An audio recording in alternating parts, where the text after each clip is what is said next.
أعوذ بالله من الشيطان الرجيم بسم الله الرحمن الرحيم السلام عليكم ورحمة الله وبركاته. Assalamualaikum warahmatullahi wabarakatuh.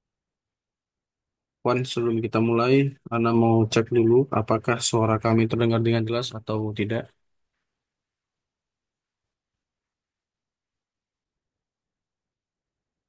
Sekali lagi Ana tanya Jelas, apakah suara kami terdengar jelas atau tidak. jelas. Baik, sebentar.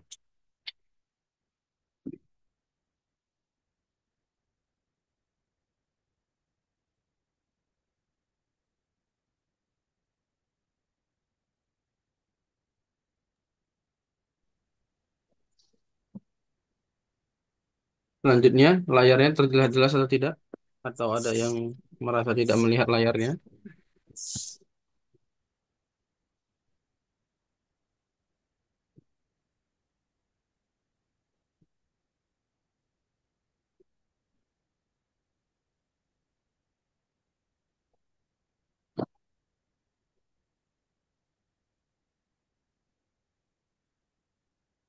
Baik, innalhamdulillah nahmadu wa nasta'in wa nastaghfiruh wa na'udzu billahi min shururi anfusina wa min sayyiati a'malina. يهد الله فلا مضل له ومن يضلل فلا هادي له أشهد أن لا إله إلا الله إياه نعبد وإياه نستعين وأشهد أن محمدا عبده ورسوله لا نبي ولا رسول بعد أما بعد. Pertama-tama marilah kita bersyukur kepada Allah Subhanahu wa taala yang telah memberikan kita nikmat ya sampai hari ini kita mampu untuk dalam satu majelis yang insya Allah diberkahi Allah Subhanahu wa taala. Salawat berikan salam pada baginda Muhammad sallallahu alaihi wasallam. Semoga dengan kita senantiasa terus menuntut ilmu, ya kita dianggap sebagai salah satu umatnya Nabi Muhammad sallallahu alaihi wasallam. Para peserta yang dimuliakan Allah Subhanahu wa taala, sebelum kita masuk ke dalam materi-materi, tentunya materi-materi yang sangat bermanfaat, apalagi ini dalam bidang Al-Quran, maka hal yang pertama kali harus kita pahami, kita ketahui, kita dalami adalah terkait tentang apa itu ijazah, apa itu riwayat, ataupun lebih detail lagi apa perbedaan daripada ijazah dan sanad. Mungkin sering sekali kita mendengar bahwa ya, Ustadz ini bersanad begitu ya, atau Ustadz Fulan atau Ustazah Fulana berijazah sanad. Jadi dua term ini sering sekali kita dengar. Ada yang mengatakan ini berijazah sanad, ada yang hanya mengatakan ini bersanad. Tentu hal ini sangat beda maknanya. Jadi tidak hanya kita sembarang mengatakan, oh, ana bersanad. Misalkan antum sedang ingin membuka rumah tahfidz atau pesantren atau yayasan sendiri, pesantren kami bersanad atau pesantren kami berijazah sanad. Nah, ini tentu harus kita dalami. Jadi jangan hanya kita hanya mendengar, ya, tapi kita tidak mendalami secara komprehensif. Maka semua yang masuk dalam pintar ngaji, langkah atau tahapan awal, ya minimal mereka harus paham dulu tentang apa itu sanad atau apa itu ijazah. Berapa macam sih cara pengambilan ijazah ini? Ini sangat asing ya. Bahkan kami sendiri ya, kami sudah masuk ke MUI, ke Kemenak. Ya, rata-rata mereka juga asing terkait tentang pemahaman sanad ini. Jadi ini sangat wajar karena kita dari kecil ya kita mondok dan lain sebagainya hanya taunya oh ini sanad. Oh, saya diberikan sanad. Ya, saya seperti itu ya, saya diberikan sanad atau saya diberikan ijazah sanad. Nah, ini dua hal yang berbeda. Makanya kalau misalkan antum bisa bahasa Arab, biasanya itu guru-guru kita memberikannya ajas tukum biasanya. Ya, saya ijazahkan, bukan saya sanadkan, tapi saya ijazahkan. Makanya hati-hati, jangan salah term yang digunakan.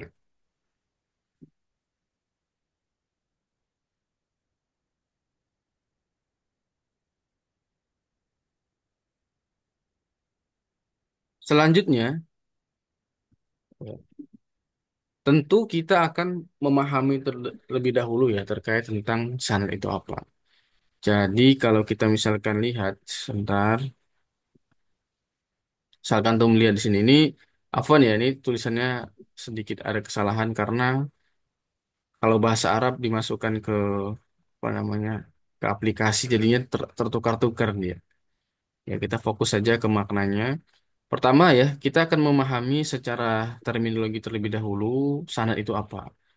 Jadi Ana sering sekali ya, kalau misalkan Ana lagi ngajar di teman-teman MUI, teman-teman profesor-profesor, maka Ana sampaikan kepada beliau-beliau bahwa sanad ini mudahnya adalah, ya dia merupakan bentuk daripada rantai yang menghubungkan ya satu orang ke orang berikutnya. Ya, ini mudahnya seperti itu. Jadi ada rantai, mata rantai yang tidak terputus yang menghubungkan satu orang ke orang berikutnya. Artinya apa? Artinya ketika misalkan di sini ada Ustadz Alfan Al-Zawhari, beliau menyampaikan kepada temannya bahwa besok masuk kelas ya, atau besok ada perkuliahan. Artinya yang disampaikannya ini adalah langsung dari dosennya. Jadi dosennya menyampaikan kepada Ustadz Alfan, sampaikan kepada teman-temannya. Jadi Ustadz Alfan menyampaikan kepada teman-temannya sesuai dengan apa yang didengarnya dari seorang dosen, itulah yang disebut sanad. Ya, itulah yang disebut sanad. Ya. Kalau misalkan kita membahas secara umum apa itu sanad, maka kita bisa biasanya mendengar dari guru-guru kita adalah sandaran. Ya, artinya kita ucapkan, kita sampaikan ada sandarannya tentu dengan dua syarat atau seminimal minimalnya adalah satu syarat yaitu apa? Dipercaya atau memiliki bukti yang konkret. Bukti nyata. Oh, saya menyampaikan ini, sandarannya ini, buktinya ini. Ya, saya menyampaikan ini, sandarannya ini, buktinya ini. Atau tadi Anda sampaikan bahwa rantai yang menghubungkan. Pembawa berita ini siapa? Pembawa berita ini antum. Sebuah matan atau teks lafaz kepada pembicara. Pembicaranya siapa? Santri antum. Nah, di sini kita bisa melihat misalkan ya, ya kita bukan sebagai perawi, tapi kita pembawa daripada apa yang diajarkan guru-guru kita kalau kita masuk pada Al-Quran. Pertanyaannya adalah, misalkan antum mengajarkan Al-Quran kepada santri, ya, kepada santri, ya, pembicara di sini Anda sampaikan kepada santri. Apakah yang antum sampaikan ini benar-benar memiliki sandaran yang dapat dipercaya?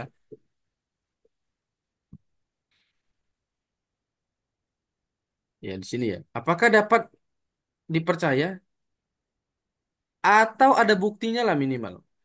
Oh, Ustaz, saya nggak pernah. Saya dulu belajarnya di TPQ Ustaz. Saya dulu rumah tafid Ustaz. Pokoknya saya dulu rumah tafid Ustaz, belajar sama Ustaz ini. Nah, apakah itu dapat dipercaya? Tentu jawabannya tidak. Tentu jawabannya tidak dapat dipercaya. Ustaz, saya pokoknya dulu pernah ngaji di sini Ustaz. Ya, saya dulu pernah setoran 30 juz di sini.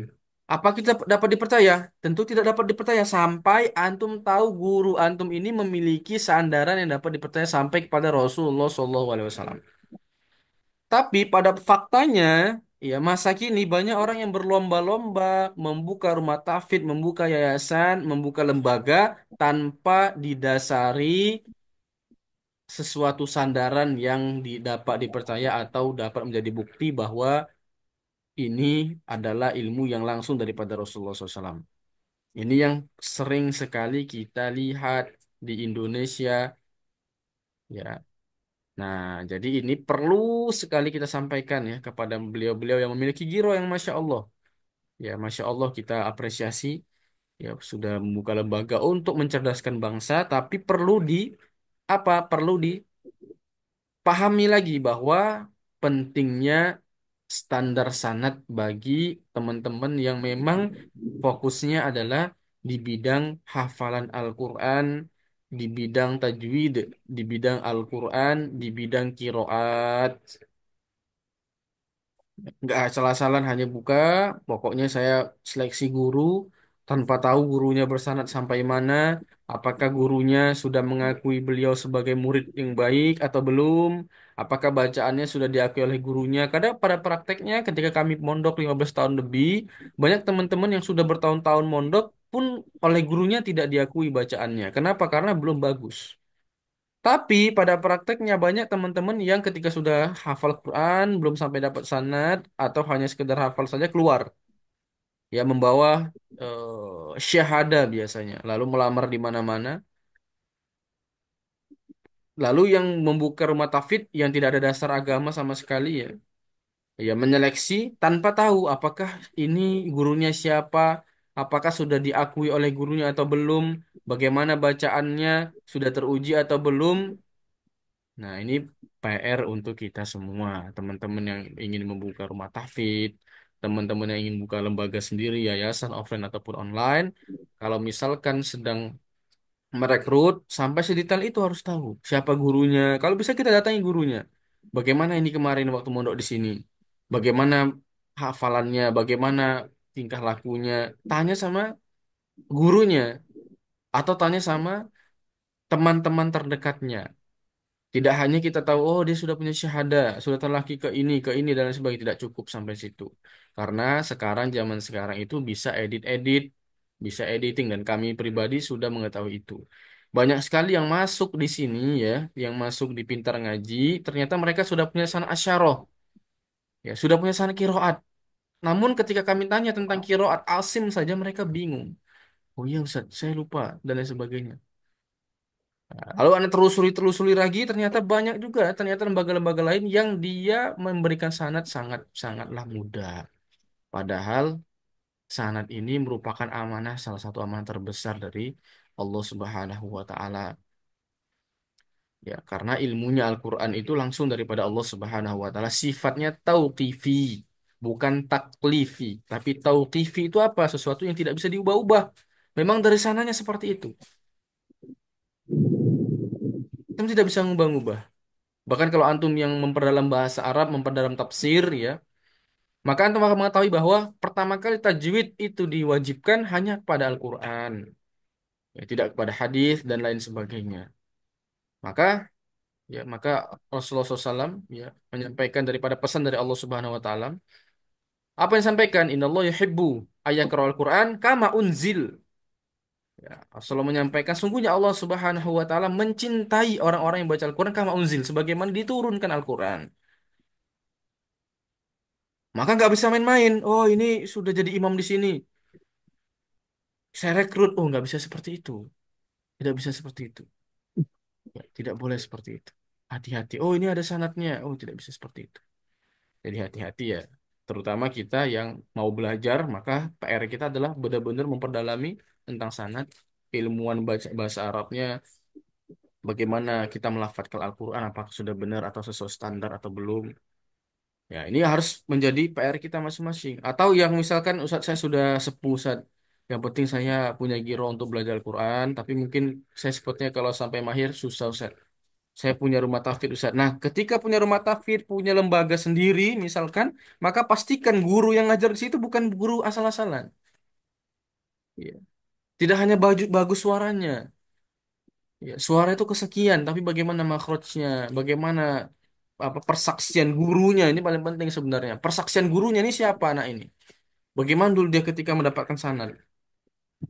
Atau jangan-jangan dia belum full talakinya. Nah, itu PR antum ya. Kenapa? Karena itu nanti amanah dari Allah Subhanahu wa taala akan antum pertanggungjawabkan di hadapan Allah Subhanahu wa taala. Baik ya, kita lanjut lagi. Ini sudah berapa yang hadir? Sudah 19.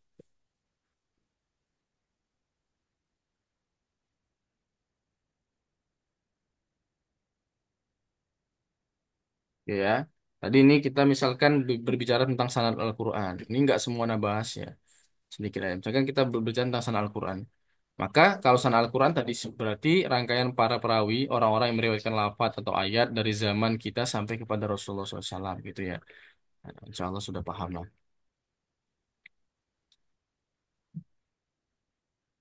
Oke. Oh, tapi sebelum kita masuk lagi,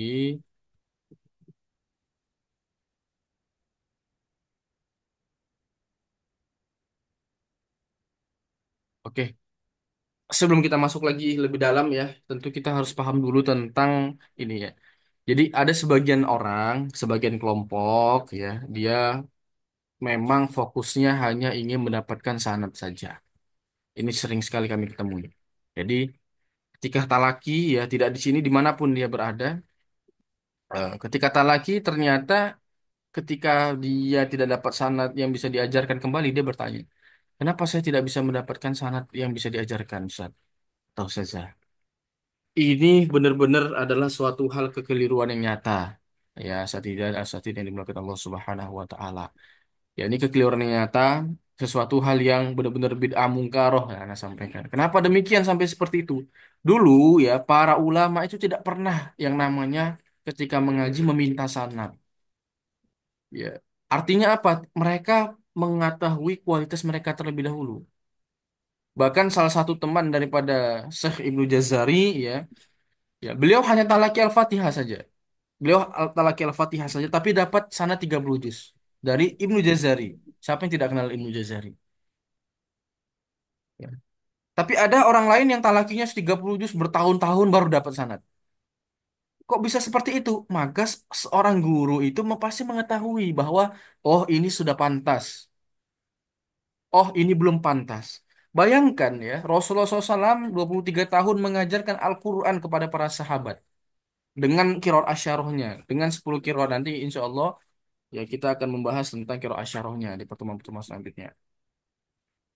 Tidak hanya dengan satu riwayat, dengan berbagai riwayat, dengan asbabun nuzulnya diturunkan dengan susah payah. Para sahabat ada yang menghafal secara penuh, ada yang setengah-setengah, ada yang sedikit. Ya karena pada masa itu banyak peperangan, tidak semua sahabat hafal Quran. Susah payah dihafal, susah payah dijaga makhrajnya seluruhnya. Lalu kita ujuk-ujuk ngaji sama cuman sebentar, bacaan yang nggak bagus, memaksa lembaga atau memaksa gurunya, saya harus dapat sanad. Antum bisa bayangkan, tadi kita bayangkan, kita jelaskan bahwa sanad itu adalah suatu keilmuan, suatu kabar atau rantai yang dapat dibuktikan. Pertanyaannya adalah kalau antum belum bisa melafalkan dengan benar, menjaga dengan benar, ilmunya belum ada, cuman hanya talaki, lalu antum minta, saya minta sanad, apa yang antum jaga? Yang antum akan berikan kepada guru santri antum nanti apa? Atau yang mau antum berikan kepada keluarga nanti apa?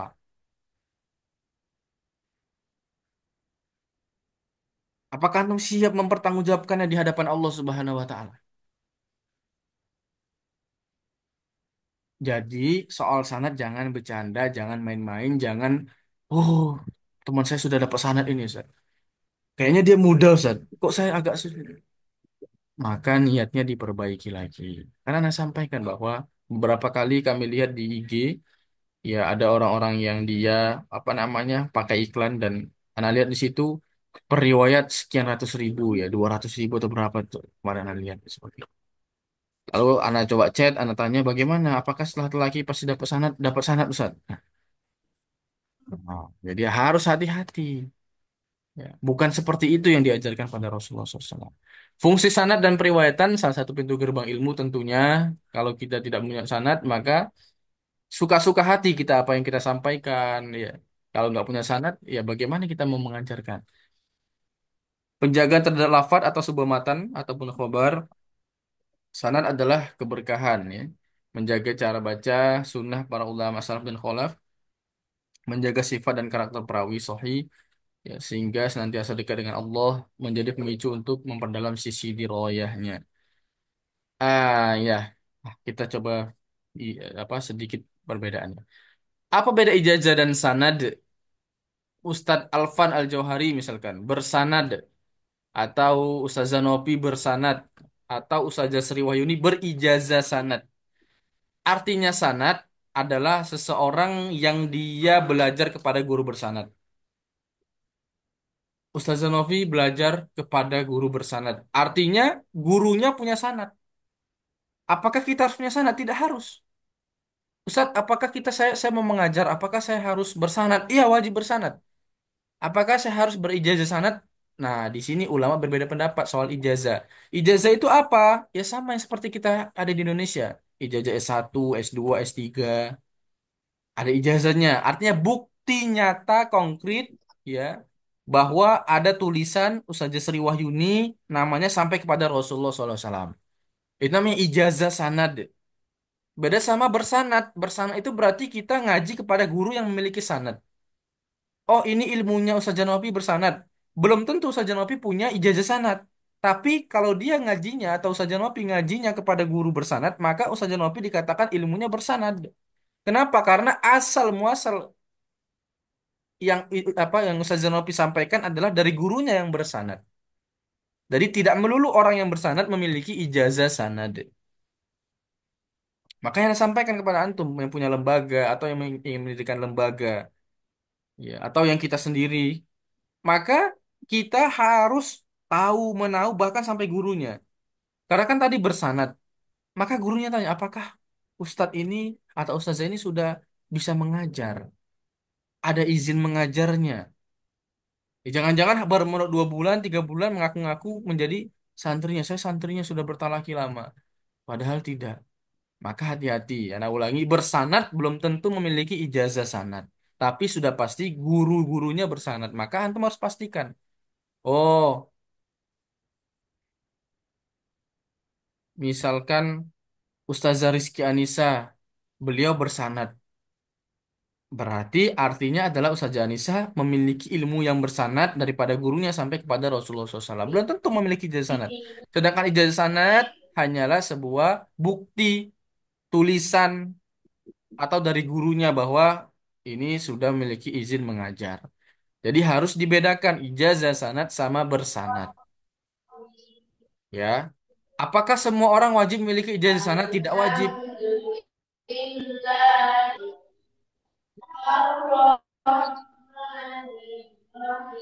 Wah, sebentar. Mohon di mute ya, yang merasa di on kan.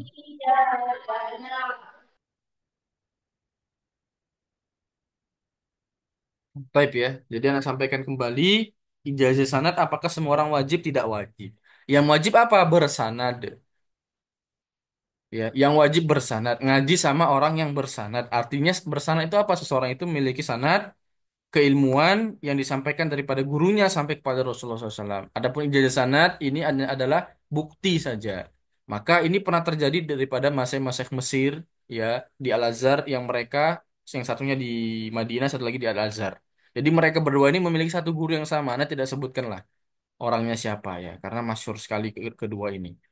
Ya, jadi mereka berdua yang saat ini di dua tempat yang berbeda, yang satunya sekarang aktif di Madinah, satunya aktif di Al-Azhar.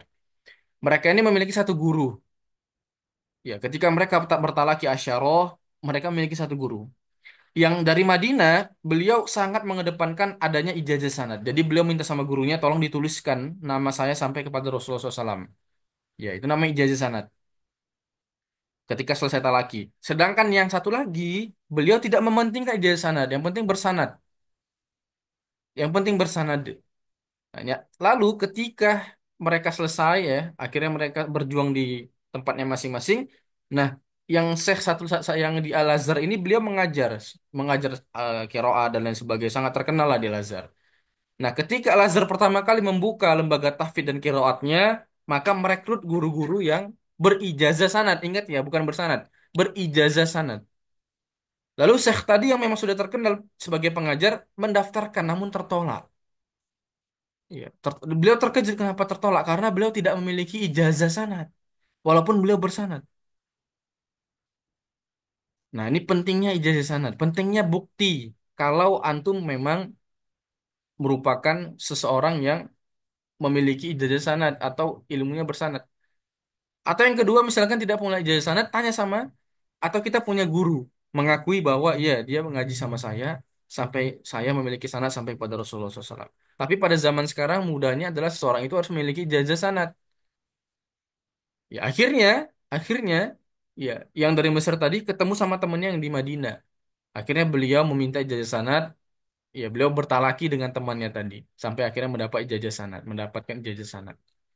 Nah, ini Anda sampaikan bahwa pentingnya berijazah untuk zaman sekarang. Kalau zaman Rasulullah, Ustaz, kenapa tidak ada ijazah? Ya memang tidak perlu, karena ilmunya langsung dari Rasulullah. Ya. Lalu zaman tabiin, Ustaz, ya nggak perlu ngapain, karena masih dekat. Tabiin masih dekat, nggak perlu. Zaman kita sekarang yang perlu. Kenapa? Karena perlu bukti nyata, bukti konkret bahwa kita sudah jauh.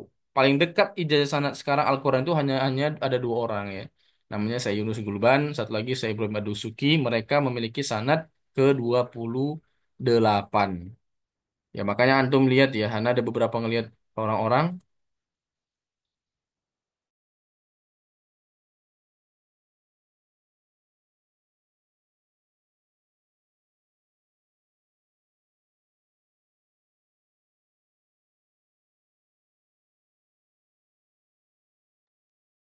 Afwan, suaranya terdengar.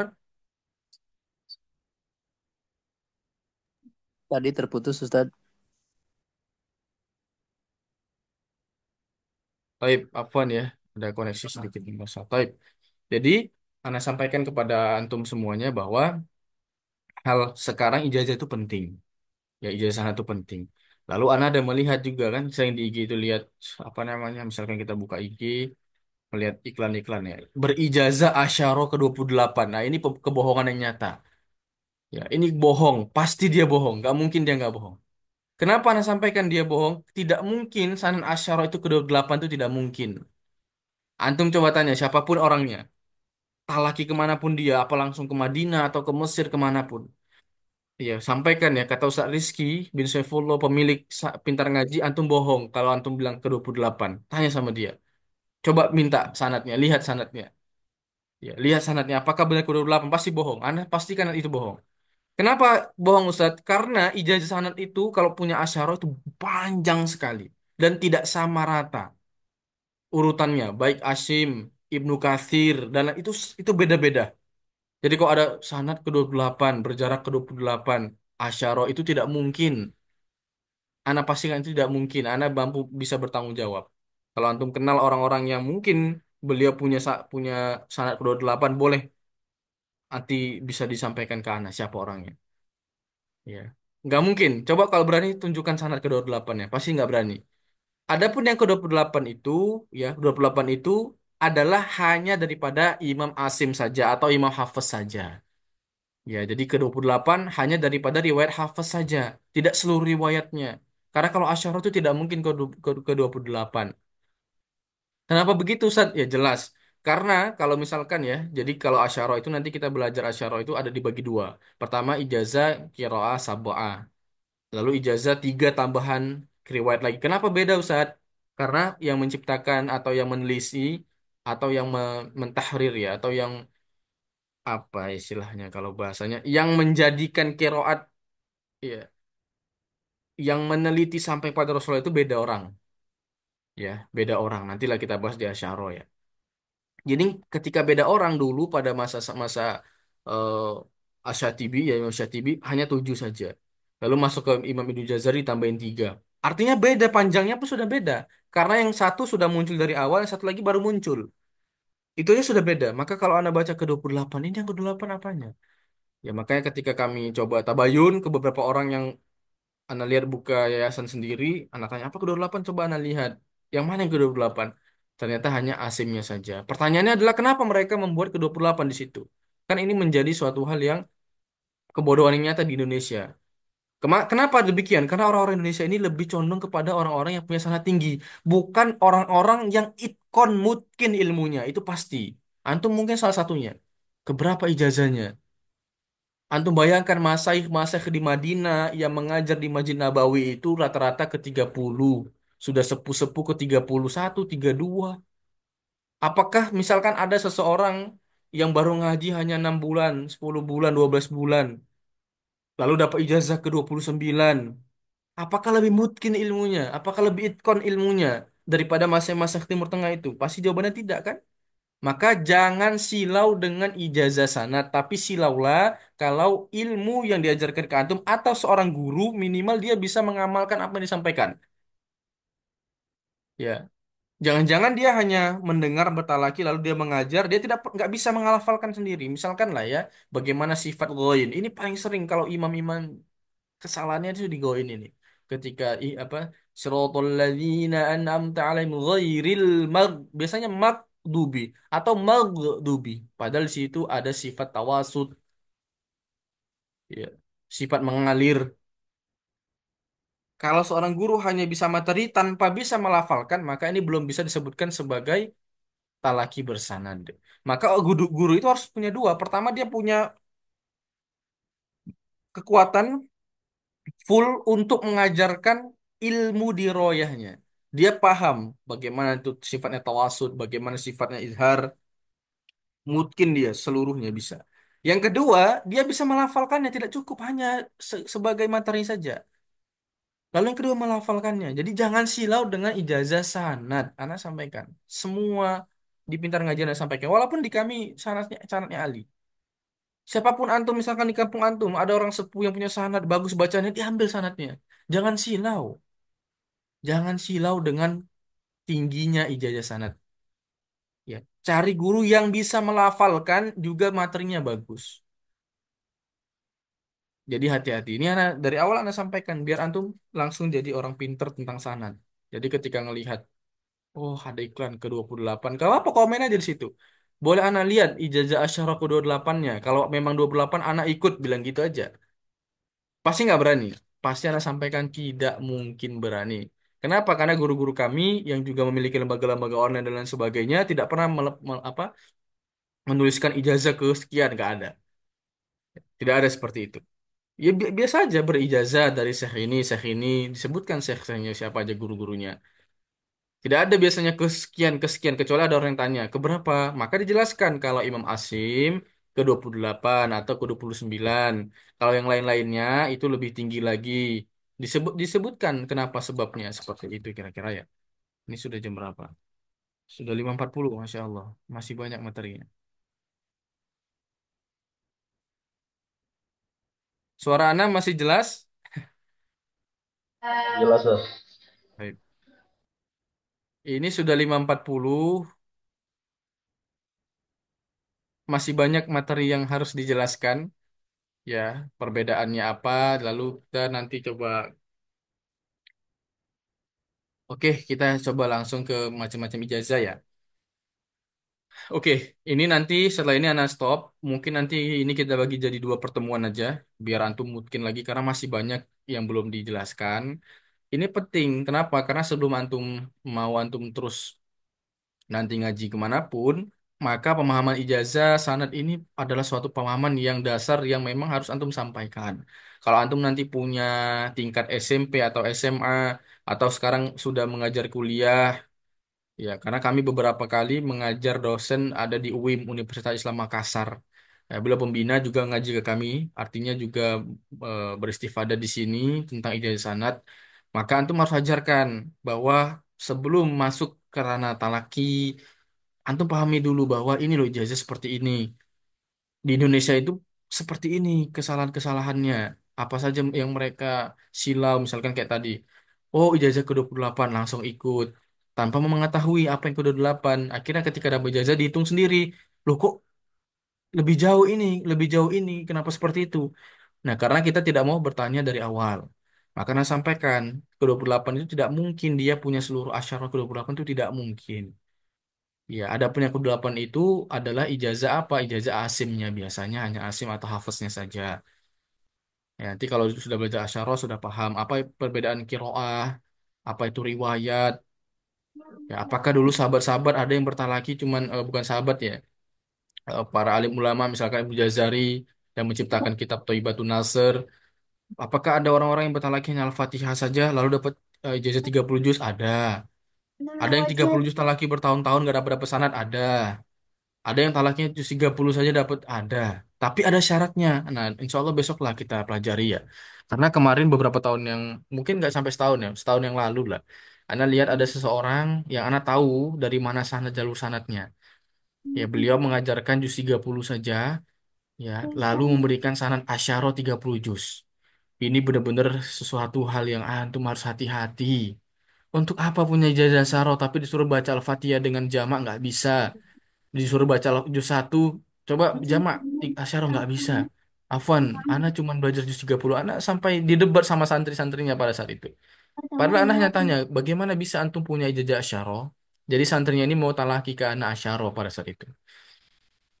Ana tanya, sudah punya sanad? Sudah Ustaz, diberikan sanadnya. Nah baca, oh dari ini. Ana sudah tahu. Ana suruh coba lafalkan Al-Fatihah di jamak. Nggak bisa ternyata. Maka Ana tanya, ini ijazah asyaronya atau apa? Untuk apa ijazah syarahnya kalau nggak bisa menjama Al-Fatihah saja?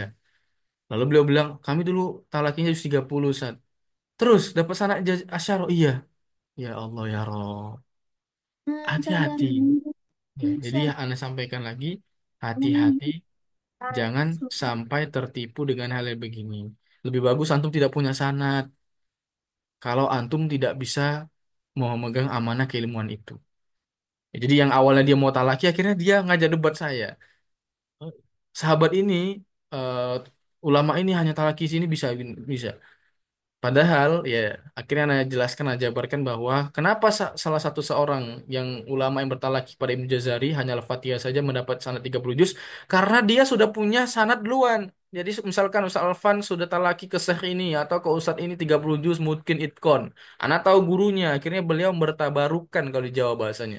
Mengambil tabaruk, mengambil barokah, mau talaki. Ya udah cukup Al-Fatihah saja karena saya tahu ini gurunya siapa, sudah diakui oleh gurunya, sudah pernah talaki 30 juz.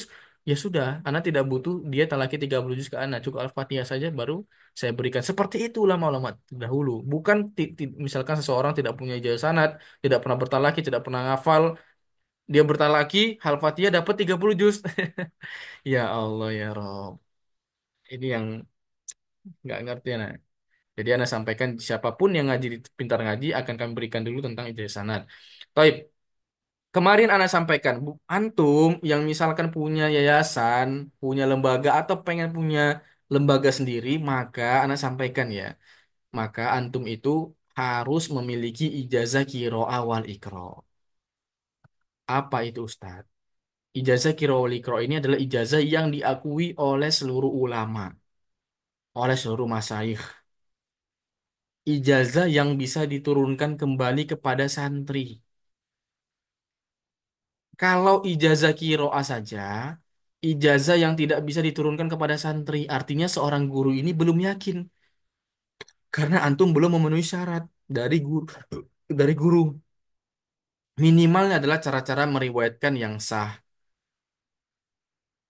Apa sih Ustadz syaratnya ijazah kiroah wal ikro? Minimal antum memiliki pemahaman diroya, pemahaman materi yang mungkin yang itkon. Yang kedua, pelafalan yang mungkin yang itkon menurut guru antum. Ya, seperti itu. Ditambah lagi, ini harusnya kalau orang itu sekarang mungkin ketua yayasan, ketua majelis, dan lain sebagainya, maka Anda sampaikan kepada teman-teman dari MUI, Kemenak, yang ke kami. Harus ifrodan. Harus ifrodan ini. Ini paling penting ini. Ya, ini harus ifrod. Ifrod itu apa artinya? Artinya ifrod itu antum baca sendirian dari surah Al-Fatihah sampai surah An-Nas. Ya, IF aja nah buat ya. Agak susah soalnya. Ifrodan. Artinya antum baca sendiri dari surah Al-Fatihah sampai surah An-Nas. Ini khusus antum yang memang pengen sekali misalkan lah seminimal-minimalnya lah antum nanti punya anak atau sekarang punya anak antum mau antum ijazahkan. Maka antum seminimal-minimalnya di Indonesia itu ijazah yang antum harus ifrod atau antum baca dari surah Al-Fatihah sampai surah An-Nas sendirian adalah ijazah apa? Adalah ijazah daripada riwayat Hafiz saja cukup. Atau dua riwayat Hafiz dan Syu'bah daripada Qiraat Imam Asim. Ini antum yang punya lembaga dan lain sebagainya harus ifrod. Ana sampaikan ya, harus ifrod. Bukan berarti ana, oh Ustaz ini biar yang lain ngambil privat, tidak. Silakan ngambil ifrod dimanapun antum berada. Harus ngambil ifrod. Ifrod dan itu artinya antum baca surah Al-Fatihah sampai surah An-Nas. Ya kalau antum ini kan nanti kan nggak dapatnya kan munawabah. Ya antum yang talakinya bareng-bareng, nanti kan di sini kan talakinya bareng-bareng. Antum dapatnya munawabah. Munawabah itu apa? Halako. Halaqah itu apa? Antum bacanya secara bergiliran. Misalkan Ustadz Afan baca halaman pertama juz 1, lalu Ustadz Nanang baca halaman kedua, temannya lagi baca halaman ketiga. Jadi antum bacanya tidak seluruh 30 juz antum baca sendirian, tapi bersama teman-teman. Ini namanya munawabah. Nah, ini ijazah ini tidak semuanya diakui oleh ulama. Apakah sah-sah? Sah, ya, di Timur Tengah di mana-mana diajarkan, tapi tidak semua ulama mengakui kesohihannya.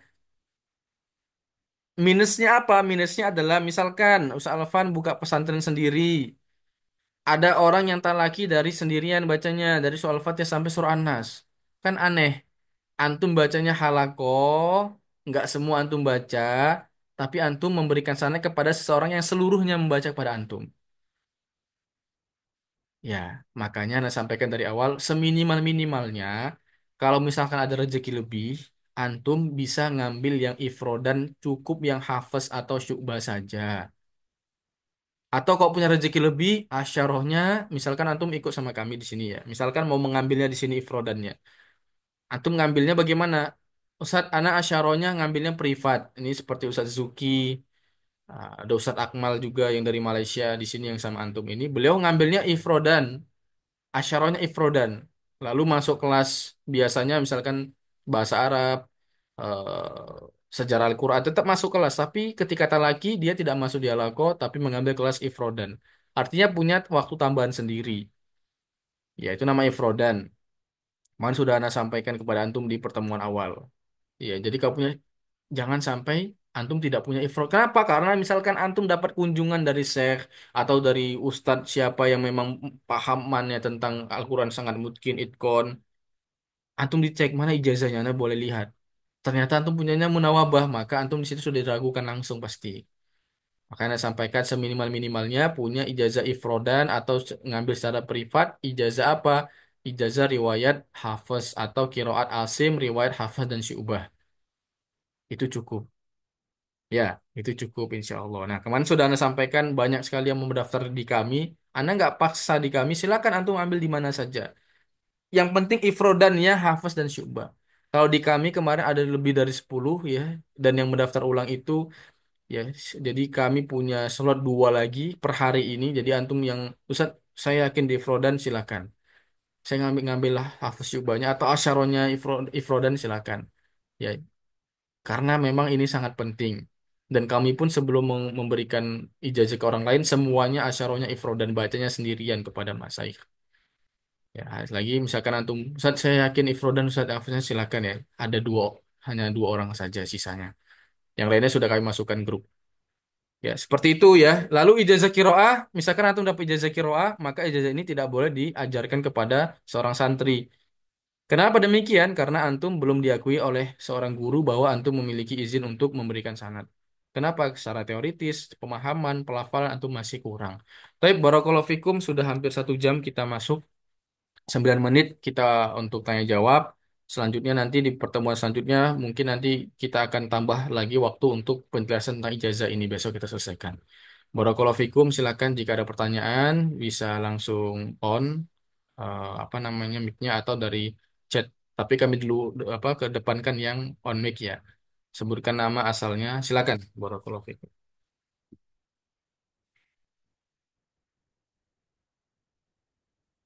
Silakan Ustaz. Ustaz Zabeni atau Ustaz Beni? Assalamualaikum Ustaz. Waalaikumsalam warahmatullahi wabarakatuh. Ustaz, saya mau nanya, saya itu pernah setoran bacaan dari juz 1 sampai berapa juz gitu. Afwan Ustaz, Ana kurang terdengar jelas suaranya. Agak keras sedikit Ustaz.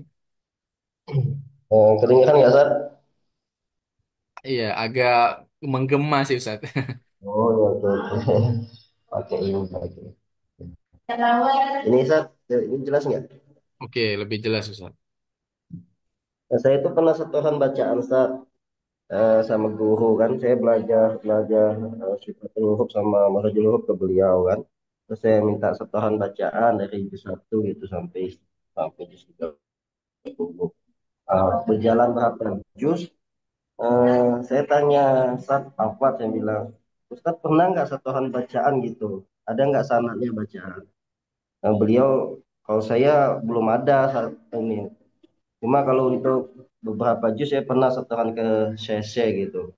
Tapi secara bacaan, secara ilmu beliau ini bagus tak. Tapi belum belum ada sanad aja gitu untuk roda yang juz 1 sampai juz 30 itu gimana sah? Baik. Maka Anda sampaikan bahwa antum bisa menilai itu bagus dari mana, Ustaz? Dari bacaannya saya dengar dari dia ngajar secara Baik, Ustaz. teori. Jadi yang bisa Terus menyatakan seseorang yang baca ini bagus atau enggak, otomatis itu adalah gurunya terlebih dahulu, Ustaz. Jadi misalkan antum belajar ke guru.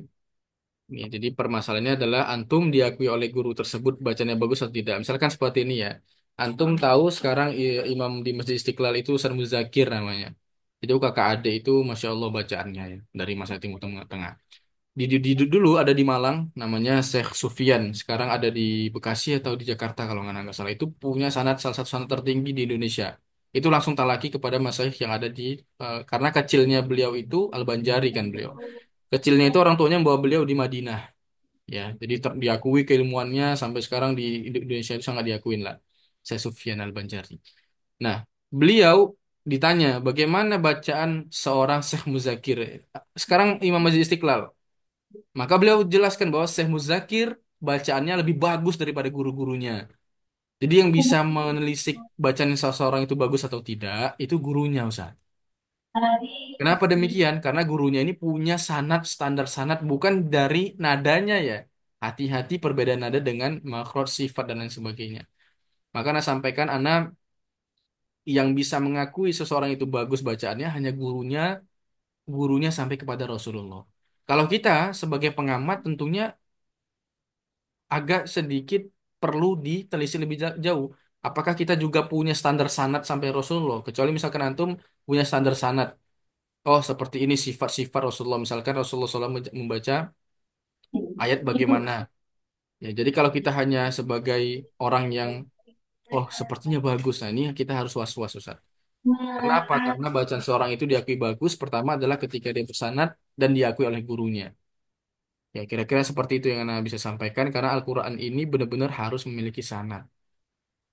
Lalu misalkan Imam Ali karamallahu wajhah ditanya, bagaimana makna makna waratil Quran tertila? Beliau jawab, ya, maknanya apa? Tajwidul huruf wa ma'rifatul hukuf. Mentajwidkan setiap huruf yang ada lalu memahami daripada wakaf dan ibtida. Seperti itulah kira-kira Ustaz yang bisa saya jawab.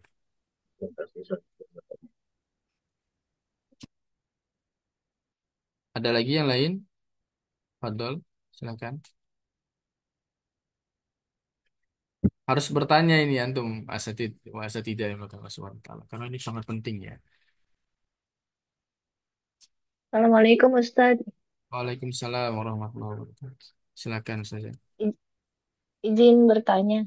Ini nanti materinya dibagikan nggak ya ke kita? Ya, untuk materinya nanti insya Allah kami usahakan, tapi sebelum materinya dibagikan, akan kami pastikan Satija di sini harus melihat videonya. Jadi nanti akan kami langsung share video rekamannya. Ya kira seperti itu saja. Soal nanti akan kami bagikan juga lah. Ya, tapi Baik, rekamannya siap. nanti akan Terima kami kasih. berikan langsung setelah selesai ya, besok lah selesai. Karena satu hari tidak cukup untuk menjelaskan tentang bagaimana pembagian sanad dan lain sebagainya. Seperti itu. Silakan yang lainnya. Ustadz, maaf. Satu lagi tadi Ifrodan itu ada dua. Apa ya Ustadz? Maaf ya. Jadi yang pertama ijazahnya itu namanya ijazah kiroah.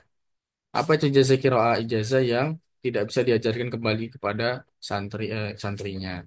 Kenapa? Karena seseorang itu walaupun dia mengambilnya sendirian, bacanya daripada Al-Fatihah sampai Anas, kalau dia tidak mampu atau tidak bisa melafalkan dengan baik, pemahamannya tidak benar dan lain sebagainya, maka dia tidak boleh mengajarkan pada santrinya. Lalu yang kedua, ijazah qiraah wal iqra namanya.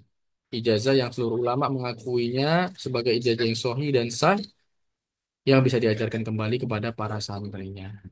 Seperti itu, Ustaz Zanur. Ifrodan artinya antum baca sendirian secara privat lah kalau di Indonesia bahasanya. Daripada surah Anas sampai surah surah Al-Fatihah sampai surah An-Nas. Kalau munawabah halakoh ini tidak semuanya mensohikan, tapi tetap sah. Makanya Ana sampaikan berkali-kali kepada siapapun harus punya ijazah sanad ifrodan kiro awal ikro. Ya, apalagi sini misalkan ada yang masih muda-muda, nah harus punya ya karena nanti misalkan sudah membuka lembaga sendiri tidak susah payah lagi untuk mendapatkan ijazah ifrodan. Atau yang sini sekarang sudah memiliki rumah tafid, ya silakan langsung ya harus mendapatkan ijazah ifrodan. Seperti itu kira-kira. Barakallahu fikum. Ada lagi?